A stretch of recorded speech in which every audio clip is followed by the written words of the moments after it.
which is a concept used to identify and dismantle racism that was backstopped by law, was not incorporated in mainstream legal research, creating a large gap in our understanding about structural racism in the law. This term was later weaponized as a part of Trump's political agenda and emboldened a cluster of lawmakers in states like Arizona, Washington, California, to introduce legislation that would prohibit teaching CRT in K through 12. This was also introduced in states with large Black, Brown, and POC populations whose educators were putting themselves on the line and doing historic and critical work of giving students the skills to understand their uneven structural experiences. Attacks on CRT were a key strategy of the Trump campaign, who viewed it as un-American, promoting division, being disturbing, and making kids feel bad. So the state of Arizona, Recording in progress. I don't think this works anymore, this remote thing. Does the keyboard work? I'm doing the keyboard, but Matt. Okay, now it works. So the state of California remains one of these states that continues to ban ethnic studies education, with the U.S. Circuit Judge this year upholding state law that prohibits any class that advocates ethnic solidarity. I witnessed this firsthand at my first job teaching ethnic studies and Asian American studies at Northern Arizona University in Flagstaff. I was hired to teach ethnic studies to future educators, and it was during this time I very intimately got to understand that what was happening in Arizona was a window into larger attacks on the liberation and livelihoods of communities of color throughout the U.S. This is a great documentary about the ethnic studies ban in Arizona and like the stories of revolutionary educators at the center of this. I can't play it right now, but please check it out. It's a really, really amazing film. Okay, so the central argument of my talk today is to introduce pedagogies of critical race theory in ethnic studies education. By demonstrating that the fight for ethnic studies, the fight for Mexican American studies, the fight for Black lives, and the fight for critical race theory is the fight for Korean American studies. This is how I'm going to show us the importance of intersectionality in ethnic studies education. So what do I mean by intersectionality? Intersectionality is a concept in critical race theory that demonstrates how institutions, ideologies, and social categories intersect and give meaning to one another. The term was first coined by Dr. Kimberly Crenshaw, who actually wrote the foreword to our book, Intersectionalize. She coined this term in 1989 to make visible Black women's experiences in the court of law in a system where racial discrimination was based on Black men's experiences and gender discrimination was based on white women's experiences. The idea of intersectionality, though, is rooted in Black and third world feminisms for hundreds of years, and the word has since extended beyond race and gender to include religion, nationality, citizenship, sexuality, ability, etc. So intersectionality came into public discourse at the same time the CRT debates were on the national consciousness, but taking a bit of a different trajectory. So in 2017, the Women's March put issues of gender inequality on the national stage. Yet the mainstream Women's March was largely single issue based, focusing on issues facing white women, such as reproductive rights or sexual harassment. This largely left out issues facing women, non-binary, or trans women communities of color, such as poverty, food scarcity, border-related violence, and police brutality. These issues would later erupt in 2010 with the violent death of Black man George Floyd and Breonna Taylor in marches for Black Lives Matter, No One More Deportation, and Stop Asian Hate. It was after the 2017 Women's March that my co-authors and I began to write this book. At the same time intersectionality was coming into focus, state legislation in California, through the organizing of students and faculty and staff at CSUs, began responding to the nationwide push to ban ethnic studies via the passage of AB 1460. So this legislation made ethnic studies mandatory for graduation in the CSU system, And shortly after this passed was AB 101, which we learned in the past panel, requiring ethnic studies as a graduation requirement in California high schools.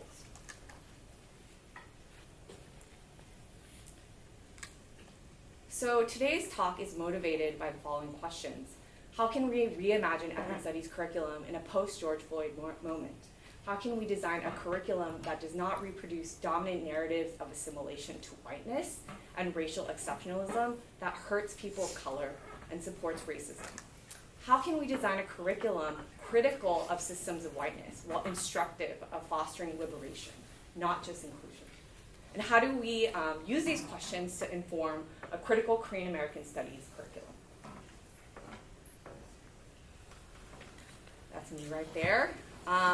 So as I described so far, this book was incubating at the crossroads of Black Lives Matter, Stop Asian Hate, the passage of these assembly bills. And as three sociologists, we were able to identify this public need to bring critical sociological concepts like CRT to the public, especially among the communities we study and serve. Because for far too long, academic writing has largely stayed within the ivory tower, with paywalls for access to knowledge.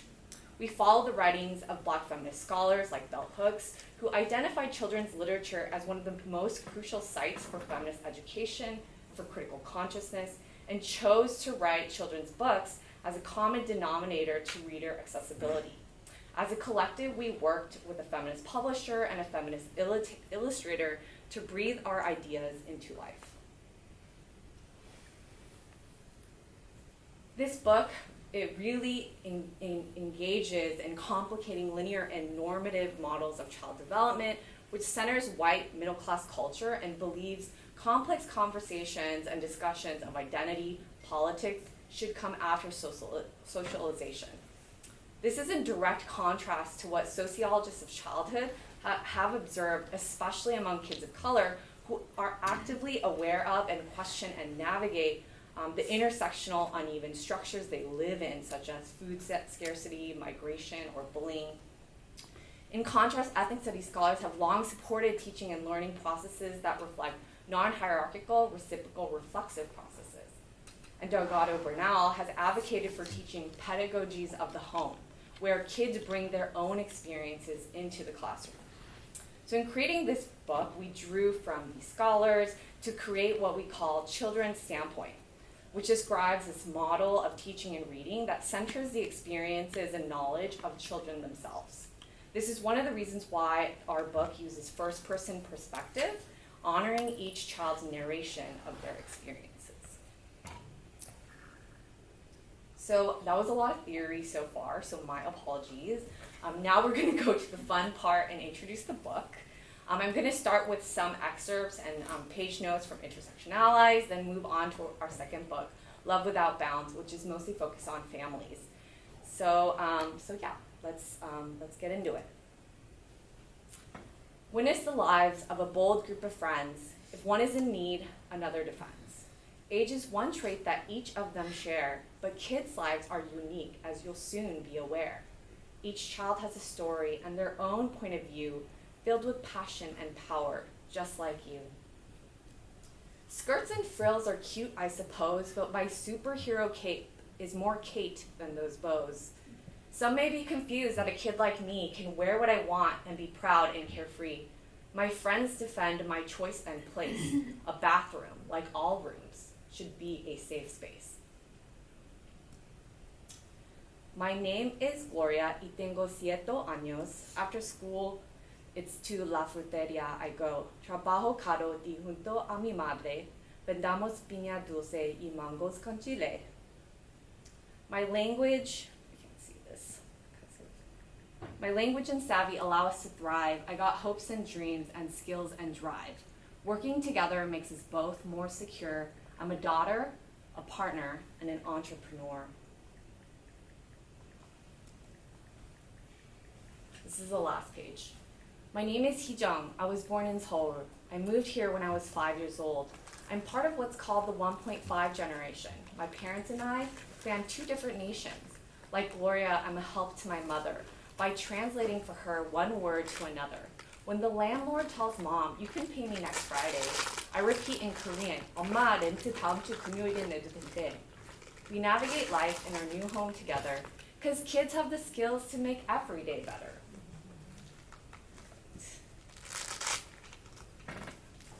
So I want to stop here at Gloria and Heejung's page before moving on.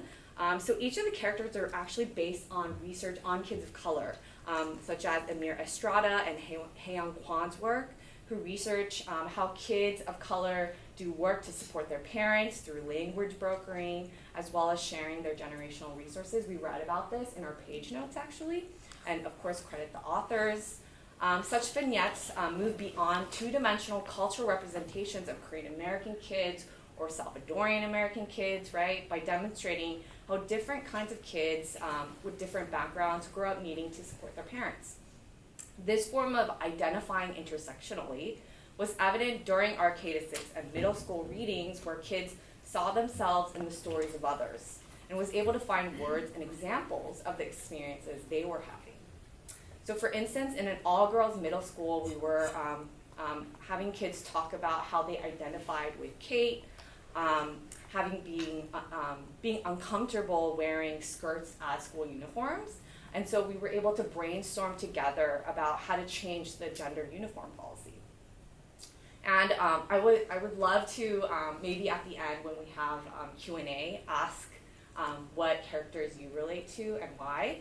But for now, I will just kind of talk about my experience. So I identify most with Gloria. So when my dad worked at a liquor store, like Carol, I grew up helping him stock shelves. And at a later age, like today, I continue to help him expand routes for his dry cleaning business by using English and extremely savvy women skills. So these are, ways that we can, connect. All right. So moving on to the second book, Love Without Bounds, which was published last year. Same feminist press, same feminist press called Daughter. This book is about your peeps, your crew, your folks, your kin, your chosen few. Everyone has a family, but each is special, as you'll see.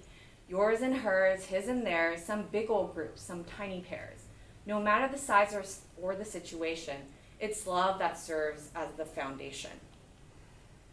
Some families include more than a few. Some families are just teams of two. Grown-ups and kids, moms and dads, all families are lovely if love's what you add. My fam is mom, mama, and me. We are a nuclear family. Mom sings me songs, mama tucks me in. I feel their love through the time we spent. My sis was born in the Midwest, but my life started with a quest. Just like a vine joining a tree, I was adopted into a family. After praying and waiting and lots of wishing, they welcomed me home, the piece they've been missing. 2 family trees, 1 history. My story is what makes me me. My Nanai is just an ocean away, in a place I'd love to visit one day. When the sun sets here for grandma on me, it's tomorrow across the big blue sea. Ding dong goes the sound of our video chats. We goof off and giggle in our matching hats. Some people might think if a parent is gone, their love and care has also moved on. But the biggest love a parent can give is a sacrifice so their family can live. Okay, a few more. Congratulations, come take your degree. You've graduated from Ally Academy. So I move my tassel from left to right, throw my hat in the air and smile bright. A bus ride away in a distant town, a big part of my world jumps up and down. When I hear his voice, I wipe a tear. Today was perfect, except I wish Dad was here. He's my biggest cheerleader, and bottom line, this achievement is his as much as it's mine. Lastly, sometimes the family we're born into doesn't make us feel how we want to. In these moments, our closest friends step in and help our hearts to mend. A pen pal, a teammate, a snuggly pup, those who care for you and build you up. There's so much of life we can't control, and our chosen family can make us whole. All right, so I wanted to share excerpts from the second book to show the multiple messages we as authors were trying to convey through our writing and how to think about the family intersectionally. So we were writing this at a time when Roe v. Wade was being overturned, which restricted who can and cannot form families in America. When we show the role of structures and how they shape the ways family can show and experience love. This includes families separated by laws, borders, incarceration, war, right? Or even personal choices like divorce. This book teaches kids that it's generative and productive to question the larger norms in our society that challenge our humanness and values. As such, the book centers on the message that love is love, meaning there's a diversity of family forms and the ways we can love and feel good. Another message in the book is about decolonizing normative family forms, and I think it's especially helpful in thinking through a critical Korean American studies curriculum. If you notice, we have a page centering transracial adoptive families. This is a very intentional move to feature a marginally represented Korean American family form, underrepresented because of the ways that legacies of war and empire have been shaped, and the U.S. government continuing to deny its role and function as a military empire. So this family form directly contrasts assimilation and racial exceptionalism narratives presented in dominant depictions of Asian America. But we argue that it's not just validating for kids who have these experiences themselves, like adoptees, right? But also in terms of promoting pedagogies of intersectionality, teaching kids critical perspectives about the legacies of U.S. empire that separated families in the first place. Such lessons really help us deconstruct master narratives of ethnic America, grappling with hard historical lessons that critique the U.S. state, and help kids invest in projects of liberation early on so that they can build civic thinking, knowledge, and careers that do not repeat the violences of separation, exclusion, dispossession, and enslavement of the past. So you may ask, all this sounds great, but how do we do this? What I advocate is for an abolitionist and liberatory model of ethnic studies education in thinking about AB 101. Oh, 5 things. This is dedicating curriculum to teaching about structures in ways that equip kids with the tools to understand the entirety of their experiences, as well as identify harmful structures for themselves, but also for others. This means we are actively under-promoting narratives of racial exceptionalism and assimilation to whiteness, which reproduces model minority stereotypes and does more damage than good. I urge us to start with downloading on Black feminist abolitionist work, as well as Korean feminist diasporic scholars like Elaine Kim, Catherine Moon, Chung Choi, Susie Wu, who have offered us liberatory methods for knowledge production in creating critical Korean American studies. This liberatory project, I'd like to say, is also largely invested in what Lisa Yonayama calls the un-Americanization of knowledge and geography, connecting Korean diasporic community formations through a more transnational and global approach. I've been doing some of this in my own way through my other kind of side hustle of teaching pansori and poop to kids. And this is me at Minjok Hakyo in Koreatown, teaching Korean American kids pansori. It's really cute. They do chuimse, and I have to write it phonetically. And Pungmur is actually featured on our protest page on Intersection Allies, our Instagram handle, because this is something that I teach at Minjok Hakyo. And if you've noticed, if you've gone to the LA, women's marches and border protests, this has been a common staple throughout these events. And what you'll read on the post is this: grateful to all those who continue to stand up for what they believe in around the world. You may have noticed that Heejong, by the way, way to go, our girl Heejong. She's definitely Kate eldest daughter, doing the most. So here she is at a protest, wearing special attire in the book's protest page. Korean drums, or Pungmur, has its historic roots in Korean rural farm culture. During the pro-democracy movements in the 1970s and 80s, Pungmur was widely used as a symbol and method of protest against the authoritarian regime. Through past waves of Korean immigration, this powerful tool immigrated to the US and has been picked up by minority-based civil rights and labor organizations in the Fight for 15, Not One More Deportation, Black Lives Matter, and the right to organize in LA and beyond.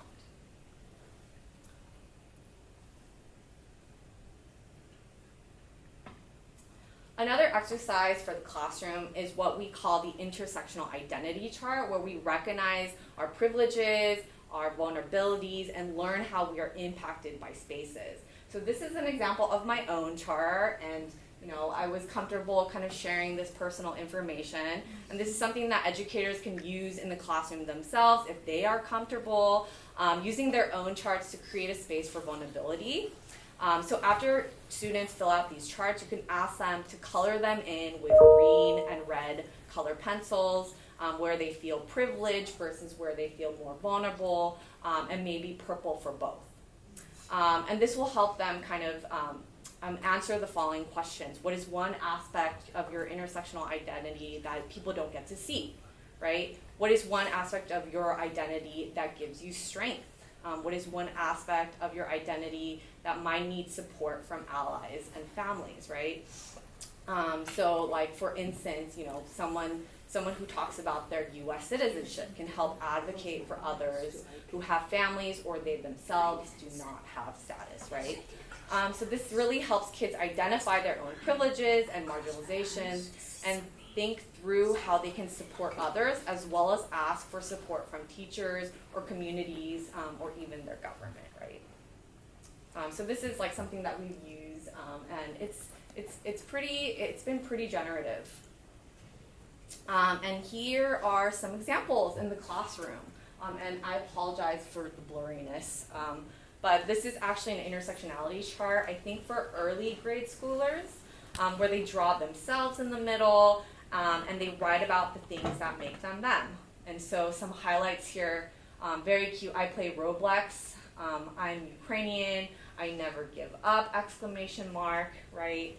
So this is how you can teach kids how to think intersectionally. And to the right was a craft exercise where a teacher made figurines of the characters to play out situations of allyship, and empathy and compassion. So that was really generative as well. Okay. So that's the end of my presentation. I wasn't able to kind of ask some audience questions, but maybe we can come around during Q&A to do that. But thank you.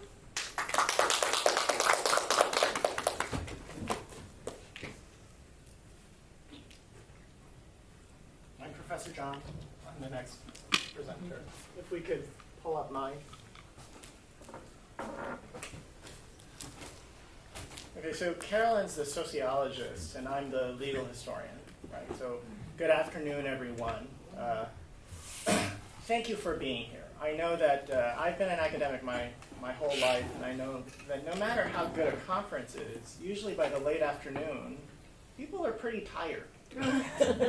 Okay, so thank you for coming and for engaging with these ideas. Now, I'm working on a book on critical race theory, a longish article, I think will be a book. You're welcome to these slides if you would like to see them after this presentation.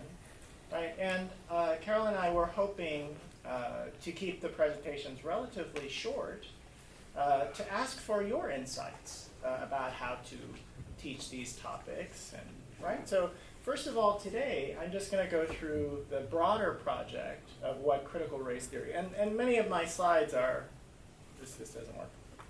Which one? One second. Some of my, Mr. Ray.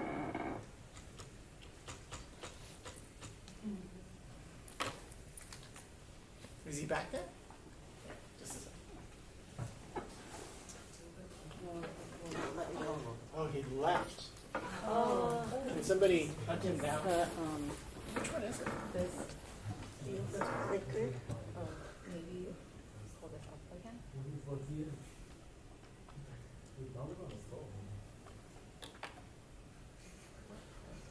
Oh, wait. Exit full screen.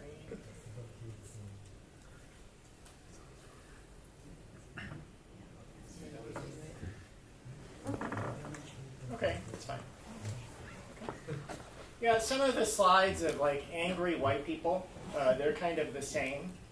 And you can see part of the reason why we thought to include this is for those of you who are newer to the conference, right? This is really, the conference and our organization is largely built around this premise that the California Public Schools are going to revise how we teach American history and California history, right? And it's largely in light of a kind of revolution in the way we understand American history, right? And critical race theory, I think, is so important as an aspect of that, because in a way, Professor Che was right. Critical race theory, it doesn't work.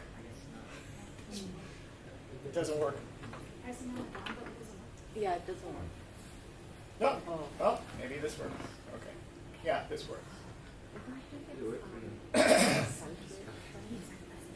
Your slides got cut off.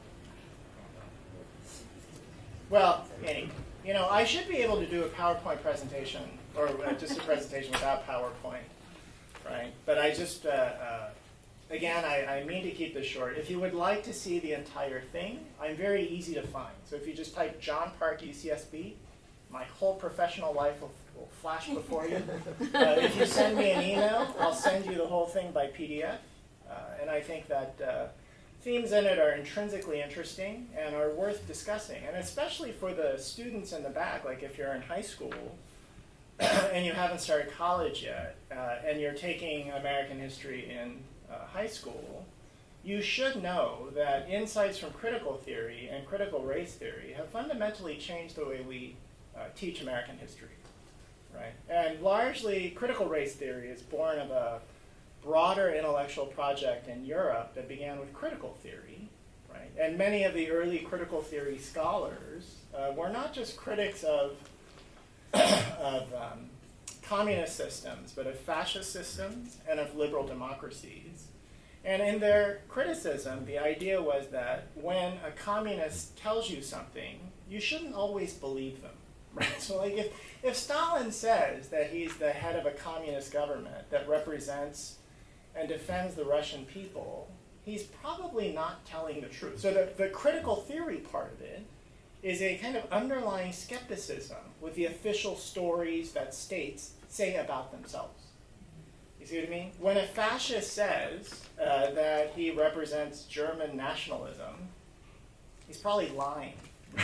And you can't trust what a fascist says, and you can't trust the official story that they tell about themselves. Right? In the same way, maybe the United States, now many of you, especially if you're younger and you've had American history up through about 13 or 14 years old, you may have heard that the United States is leader of the free world and that it's always been a liberal democracy. Right? Is that true? Or not, right? Borrowing from a critical theory insight, and many critical theorists themselves began arguing that the liberal democracies were not so liberal, that they had profound illiberal tendencies, that they tended to exclude large populations of people from full participation and from citizenship, right? So you might, that poster on the right that you see there, it's a commie poster, saying that the communists are more racially progressive than the liberal democracies, right? And that if you had to choose in the post-war world after the Nazis, if you had to choose between the Americans and the communists, if you're a person of color, you should probably go with the communists, right? Because deep down inside, Americans just don't like people of color. Yeah. And that was, and this is where critical theory comes from. And so, and critical race theory comes from, right? And the communists said about the Americans, they're a bunch of white supremacists. And in fact, they were, right? So like in the United States before 1950, if you're a person of Asian ancestry and you're born in Asia, you can't really vote in America. You can't become an American citizen, right? We're having an election in a few months. Yeah. Imagine in that election if all persons born in Asia in the United States just couldn't vote, right? So Kamala Harris, her mother couldn't vote. Her mother couldn't pass into American citizenship. By the time of the Brown versus Board of Education, around which these things are inspired, about 15,000 American school districts mandated segregation by race. It wasn't as though segregation by race in the public systems was an unpopular policy. It was actually one of the most popular policies among local school districts in the United States. Yeah. Borrowing upon those critical theory insights, was the United States a liberal democracy, or was it a white supremacist country with a long legacy of white supremacy? Yeah. And even if you were to change American public law, so I tell my students in college, before 1970, if you look at American law, you would find numerous references to white supremacy. The word white appears on so many state and federal statutes.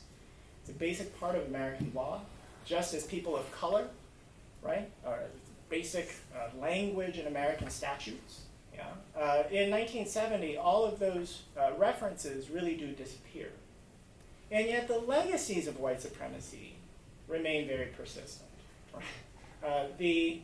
One of the key figures in critical race theory is this gentleman, Derek Bell, who, by the way, when he was a younger man, was stationed in Korea, of all places, right? So from Korea through law school, he had worked as a civil rights attorney attempting to desegregate public school systems and public facilities. Despite all of his work, though, he became very, very pessimistic. And it's largely because so many local communities in the United States were so resistant to desegregation. And they held so fast to segregation. So even in do you see that last sentence about resegregating? Here in Los Angeles, in response to desegregation in the LA Unified School District, thousands of white families moved to Orange County, right? And then resegregated. And you saw one race school system. So can you change American race relations by changing American law? Or were white folk and white majorities, were they always going to be wedded to white supremacy? And thus is the origin of a school of thought that we now know as critical race theory. And it has been incredibly influential. Right? Is American racism and white supremacy, is it peripheral to the United States and to American history, or has it been central? Is it a core organizing principle? And these are some of and Professor Che has discussed some of these scholars as well. These are the critical race theorists. Many of them are law professors. They're not really trained as historians, but if you study American cases and case law, the white supremacy is quite obvious. It's so obvious in the statutes, right? And in light of their work, it has profoundly influenced American sociology. And I'm a legal historian. And just to be perfectly transparent, I grew up during this period in the 1990s when American legal historians were really rewriting American history.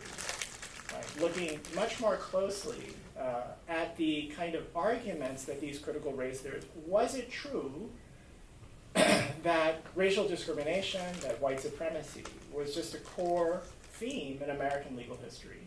And I think the overwhelming consensus now in 2024 is that it was.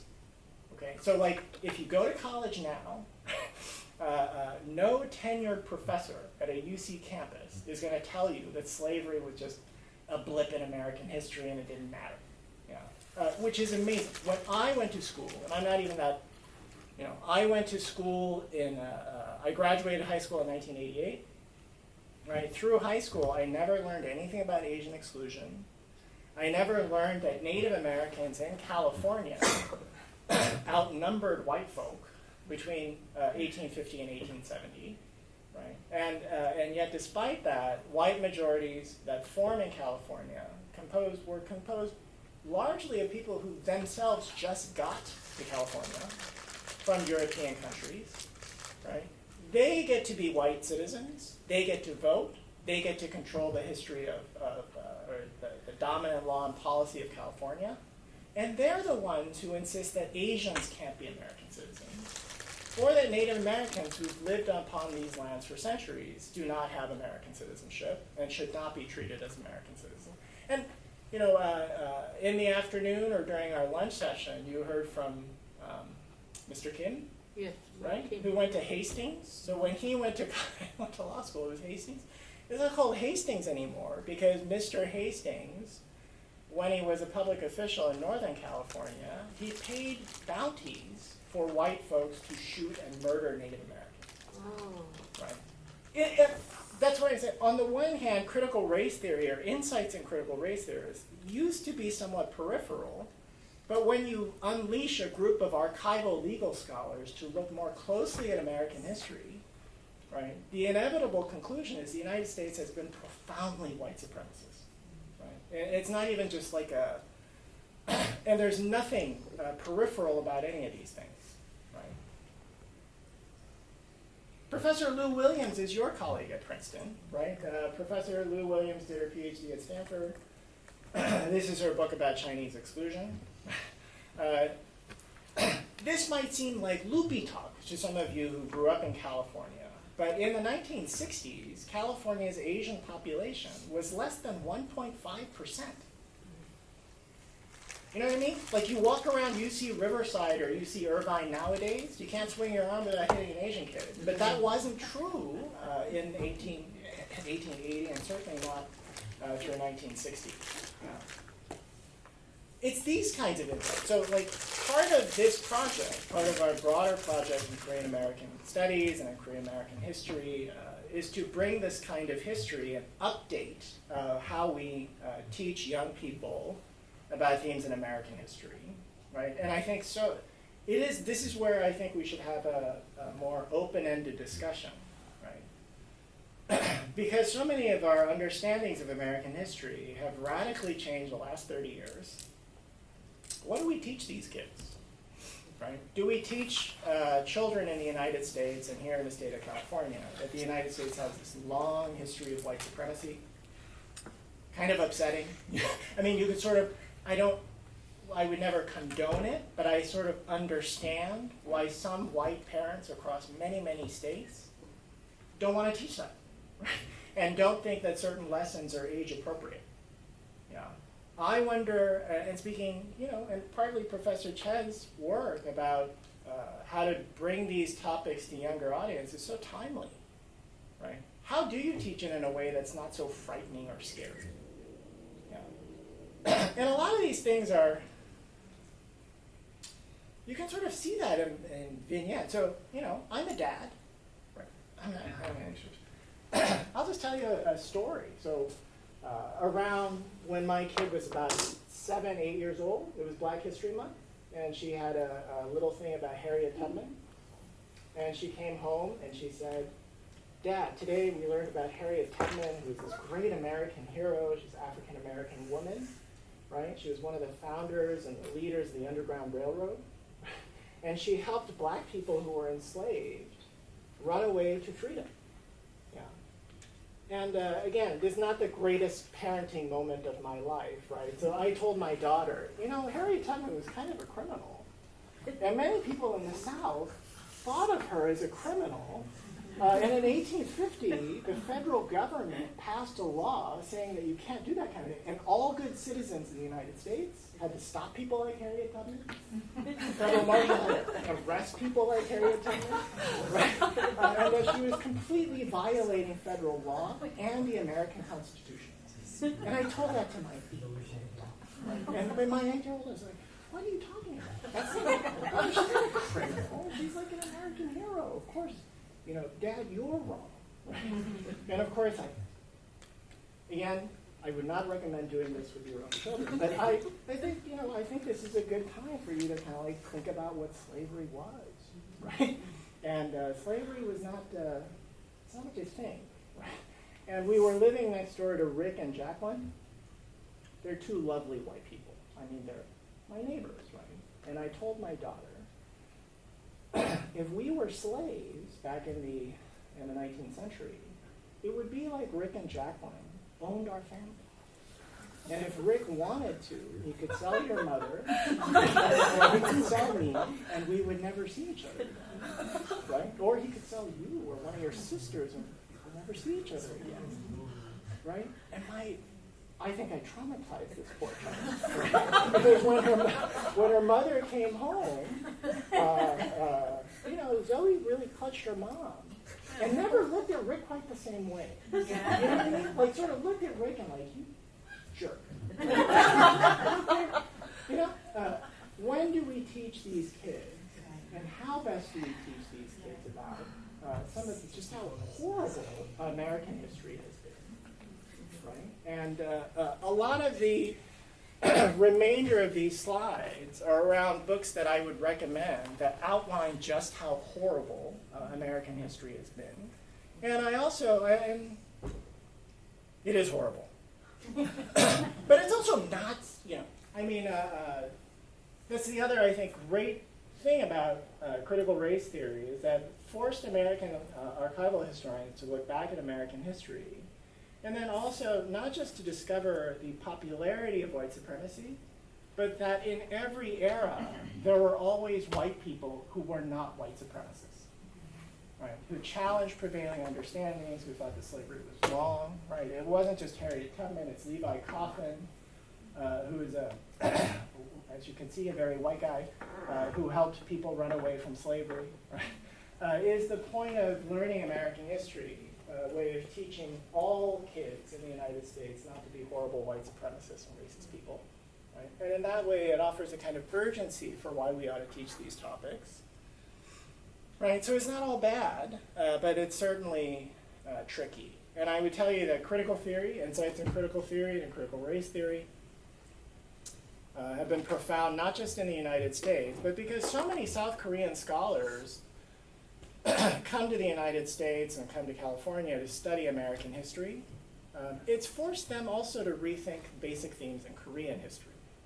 Yeah, like for example, oftentimes I think when you're doing dual immersion program and teaching Korean culture, you're teaching it in a way that helps Korean American kids feel good about being Korean, right? You wonder, like, what part of Korean culture should they feel good about, right? And largely in the last 20, 30 years, many scholars in Korea and in the United States have revisited themes in Korean history to show that just like in the US, certain kinds of very problematic behaviors and structural inequalities, including things like misogyny, right? So like, prior to 1900, really prior to 1950, education, formal education for girls was just not on the menu. Just wasn't possible, right? And I have another, it's the same kid, right? So my daughter is talking to her grandfather, right? And her grandfather's like, oh, Zoe, you're just such a smart girl, right? And I'm so glad you're doing so well in school. And that's a very Korean of you to study so hard, right? To which I turned to Zoe and I said, well, before 1900, girl like you would not get any schooling, right? Like, we would not, you know what I mean? We would, our family, if we were a reputable, elite, Yangban family, would not send you to school, and we would not tell you to go to college. And if you look for Confucian Academy in Korea, right, you would not find any women, right? So like when you walk around Yonsei or Seoul National now and you see lots of women, that's a really new thing, right? And there's nothing really traditionally Korean about that, right? And then my father-in-law sort of looking at me like, you know, model me, right? But is that not true, right? Like, shouldn't we be honest about what Korean culture and Korean life are, what we, I know you keep silent. Right? In light of what we know, in light of, and just, this is, of the many books that I've put in my presentation, Professor Huang's book on the right, I would highly recommend that, right? Because it's also about stratification in Korea along status, right? And this is why it explains in some ways why when you meet many Korean Americans or Koreans, no one said, or very few people say, oh yes, I'm Sangmin, low class status, you know, my ancestors were slaves. Everybody wants to be of Yangban class background, even though that's like statistically and numerically impossible. Right? Is that so deeply embedded in the way that Koreans think about who is worthwhile, who should be a full person, who's regarded as less? Yeah. I think I should probably stop. But yeah, I mean, I would invite us back, right? and we should have these discussions. But if you want to see any of these slides, or if you would like to see the whole presentation, I think you ought to. I think, I'm very happy to share these things with you, right? And with a full understanding that I think on the one hand we ought to teach the most difficult topics, right? And we ought to, and that's our job. The job of educators and professors is to be very truthful and honest about what our common past has been. Right? And yet, I completely believe that. Although I also think that certain ways of teaching and certain topics are not always age appropriate. And within that middle, I think we can and we ought to have productive discussions about what should we teach and when and how. Right? And I think we're at that moment where we have to have those discussions before we proceed.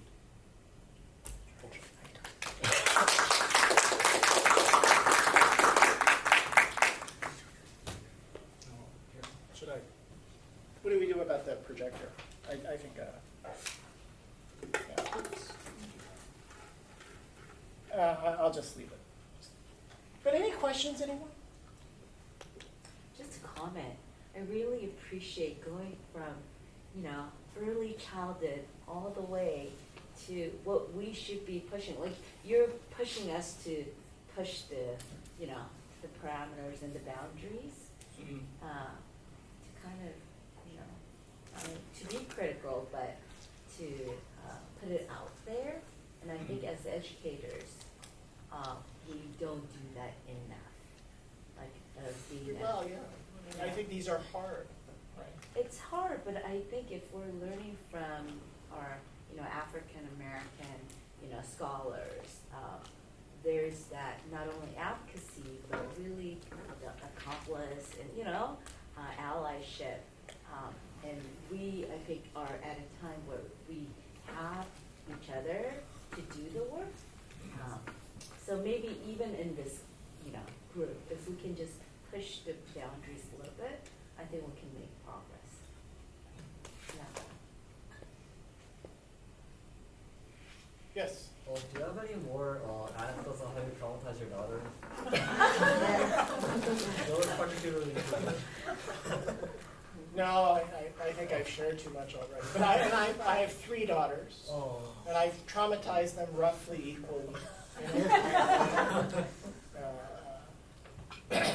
But yeah, I mean, as a parent, right, I do think that, so for example, going back to that traumatic experience where I explained slavery to my daughter, right, I didn't explain everything, and she was 8.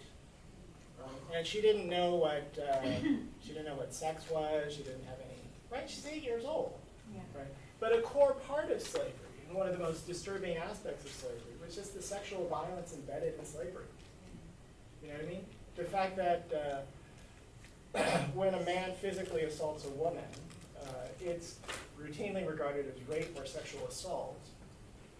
But if a slave owner does that to his female property, that's not considered illegal, and it's not policed as rape, and the man is not held accountable for sexual assault. You see what I mean? That is utterly terrifying. That's utterly terrifying. It's to live in a system where people are not free at all from all manner of physical harm. Right? So even as I'm traumatizing my daughter, I didn't tell her that. You know what I mean? That I think is a little too traumatic. When should I tell that? Right, so I'm a college professor, and as college professor, in my upper division classes, I do talk more openly about things like that. Right? But when should kids learn about that? Yeah. And I think that's just a very disturbing kind of, yeah, go ahead. I just want to piggyback off of that because as a first-gen college student, I feel like if you would have, if my parent told me some of these things, it would have filled in so many gaps in my experiences growing up. My parents were involved in the LA unrest. They got hurt during that time. And so to me, I really blamed myself for, what was structural inequality, was class inequality, which was or a lack of a really broken healthcare system, right? my dad wasn't able to get medical care. So for me, you know, really taking ethnic studies in college was so therapeutic for me to like understand my own experiences. I just feel like, and there was so much of an identity crisis growing up, you know, wanting to be white, right? Wanting to be a model, but not having the resources to do so. And so I think that actually, if we are able to give kids these tools to understand the structures that they live in, it could be so constructive and generative for them to really feel empowered in who they are and also make sense of the world, you know. And which lessons, I'm not sure, right? Like I you know, in the children's book, I try to do my best. We have pages dedicated to like Dakota Pipeline, Dakota Access Pipeline protests, Black Lives Matter. You know, we really, you know, try to like teach kids that these are all happening at once and they affect them, you know. But I think that, you know, Korean American kids need to know that this is a part of their history, and this is a part of being an American. It's very uncomfortable and it's very, you know, disgusting, you know. I just feel like if you wait till later, it just creates so much more grief in feeling whole, that I do think that some of this needs to come before. Yes. I just want to make a comment. I'm so glad you listed Feminine Mystique by Betty Friedan. That was one of my favorite books in the 70s. I'm a voracious reader. How do you align that to critical theory in terms of women's rights and feminism? Because she was very instrumental in feminism, along with Gloria Steinem, I'm trying to say. Yeah. Those two are my heroes. I'm so glad to see that you listed that book, one of my favorite books. So before 1900, in the United States, if you look at American public law, both the federal law and in the states, there are no rules that prohibit women from going to college. There are really no state rules that say women can't go to college. It's something done by custom and by norm. You know what I mean? So by custom and norm, very elite families did not encourage their daughters to apply to college and told them that it was inappropriate to do that. So Emily Dickinson, the great American poet, her own father said that you can take classes at Amherst, but you should not enroll as a student, and I don't want you to get a college degree, and I don't want you to be a published poet. That's inappropriate for a woman to do. Right? What a critical theorist would say about that is that powerful people, in that example men, make it seem normal that women don't get an education. Right? Normal, and it becomes such a norm to the extent that it's inappropriate or appears as inappropriate for a woman to try to be educated or to enter the professions. Yeah. And that's, I think, what's most important about critical theory to keep in mind is it isn't just law, it's also norms, right? How powerful interests shape norms. So, for example, if I were to say to you in this class to think of an American citizen, are you thinking racially? Do you think of someone who is male, someone who is white, right? I once, I visit Korea more often, and I met a Korean public official who said that he was glad to see more Americans visiting South Korea. And then as we keep talking, it's very clear that he meant white Americans. Yes, And a lot of people in South Korea, when they say, like, when they think about Americans, it's white Americans, right? I think in that instance, the combination of public law and norms makes people think of the normal citizen as a white male person. And that still might have a lingering legacy on that now. Right? Yeah, every time I go to Korea, I have to constantly remind them that Yeah. Americans come on all different colors and shapes. Yeah, that's right. Because they only equate Americans as a Yeah. white male persons. That's right. But then, do you include also, I mean, as a young woman, I had to fight for women's equality, feminism. Now as I'm older, I had to also fight for Asianism. Do you also include Asianism Yes. in your critical Yeah. theory, discrimination against old age. Ageism, disability, yeah, all Ageism, those kinds of yeah. things. Right. Yeah. And critical theorists working in that's why I think your book includes kids who are disabled, right? As a Ageism too. I'm Yeah. repeating myself. Yeah, Yes. ageism is a big thing right Ageism now. too. Yeah. yes. Yeah, I have a question, yeah. Thank you so much to Dr. Choi and Dr. Park. As a school board member, actually critical race theory is kind of traumatic word for us Yeah, yeah. because we do listen from parents, do you teach critical race theory at schools? Right? I know you teach ethnic studies, but probably not critical race theory. That's what we actually hear as a school board member. So it was helpful to actually listen, to your perspective. And I also like, Dr. Choi, you introduced some books about critical Korean American studies. I didn't think about that word, so it was really helpful to actually broaden my thought into that area. And actually, I'm working to the offer a teacher seminar on Korean history and culture on November 2nd. So I'm gonna actually distribute some books to local educators, and it was really great that the book list you introduced, Dr. Choi. And how about high school students? Do you have any books you could recommend to teachers who teach high school level students? I know we have some high school students here too, so it'd be great to get some kind of book list for high school students. I don't have a book list like with me, but I know that like for instance, the UCLA Asian American Center is developing like curriculum around how to teach for middle school, high school levels. And so I think with the legislation being passed, like there is a lot more work being done in trying to create these tools. But I will definitely get back to you about recommendations. There's so many books written by Korean American authors these days. So I usually recommend those books to high schoolers, and so you can have discussions. Even Crying in H Mart. I didn't think that the high schoolers were like that, but I had a book discussion session with high schoolers about that book, and being Korean American, they could relate to that book.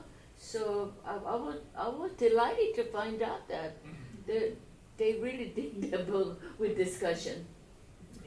And also, there are the authors that Mary Peck Lee Oh yes, who's been Uh-huh. writing that, Yes. especially the teenage years Yeah. of their growing up, that they're she's actually more for elementary. Too. yeah. So I use it for my teaching.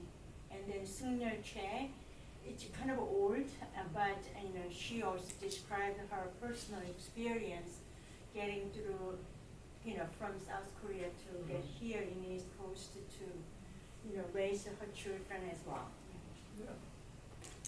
Yeah, I think we're living in a kind of despite the fact that American history is so horrible, we live in actually quite a wonderful and potentially fruitful time to think about how to rethink Yes. these things. Yeah, Right? resources. And we have many more excellent histories, many more accounts of what America was really like, right? And we have far more diverse population. And I think in some ways we're in a very advantageous position by being in California, right? That's Which true. isn't Very running true. over itself Yeah. to Yeah. ban critical race theory. And so we have this moment. But it doesn't really resolve that question of how to teach these topics, right? So for example, in Carolyn, in Professor Che's presentation, she had something about transracial adoption, right? And about a Korean girl who was being adopted into an American home. And the height of that was in the immediate aftermath of the Korean War, right? And throughout the 1960s. Yeah. And yet, if you were to teach that topic in college, as I do, right, I often express how a lot of that was the result of sexual violence and sexual contact between American soldiers and Korean women, right? And that there was just an enormous market of commercial sex, Yeah. right, between American soldiers and Korean women, who produced lots of children who were born out of wedlock, who their American soldiers and their officers refused to acknowledge, right? And they were given up for nothing, and that's how that kid came to America, right? So you can teach it as a children's book, but if you saw the full length of it, it's far more horrifying, right? So it'd be better to teach that when the kid is a little older. And yeah, right? But we should teach that. We're out of time. Okay. Thank you. Thank you. Thank you.